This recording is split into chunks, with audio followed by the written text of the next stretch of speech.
और न्यायिक प्रक्रिया अपने आप अपना कार्य करती है। जो पिछले कल जैसे लालू प्रसाद यादव को जेल भेजा गया, आज एक और आपकी सरकार के मंत्री गए, सर लगता नहीं कहीं ना कहीं जो आपकी पार्टी की और सरकार की छवि जो है वो दिन पर दिन खराब होती जा रही है? नहीं, देखिए, अब लालू यादव जी आज कोई हमारे एलाई नहीं है।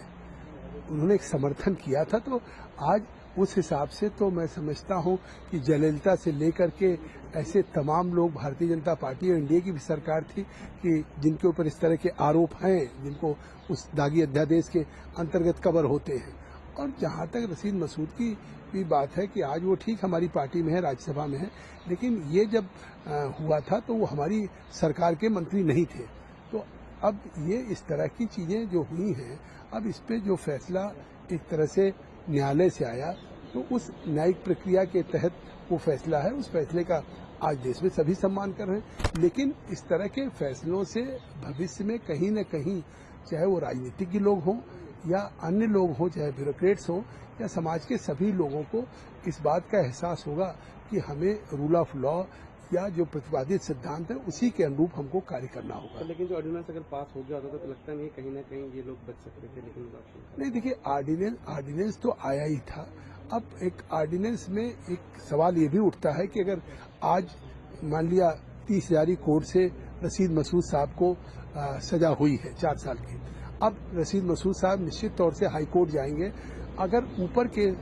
अपीलेट कोर्ट से उनको एक्विटल कर दिया जाए, तो अगर केवल यहाँ की सजा पे तत्काल सदस्यता खारिज होती है, तो क्या ऊपर के कोर्ट से एक्विटल होने के बाद क्या उनकी सदस्यता को फिर से बहाल किया जा सकता है? तो मैं समझता हूँ ये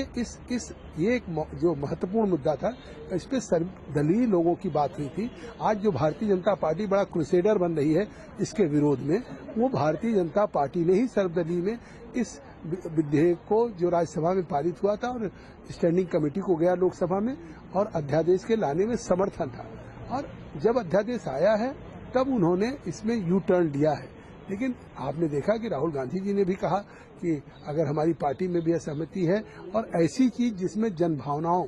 के विपरीत कोई बात हो रही हो, तो ऐसे उस अध्यादेश पे सरकार के लिए उन्होंने एक पुनर्विचार के लिए कहा है, और जिसमें खुद प्रधानमंत्री ने भी कहा है कि हम आ रहे हैं और हम कैबिनेट में सबसे पहले इस अध्यादेश को हम विचार करेंगे। कोर्ट के इस तरह के फैसलों को लगता है चुनाव में कुछ नुकसान भुगतना पड़ सकता है? नहीं, देखिए, ऐसा है कि कोर्ट के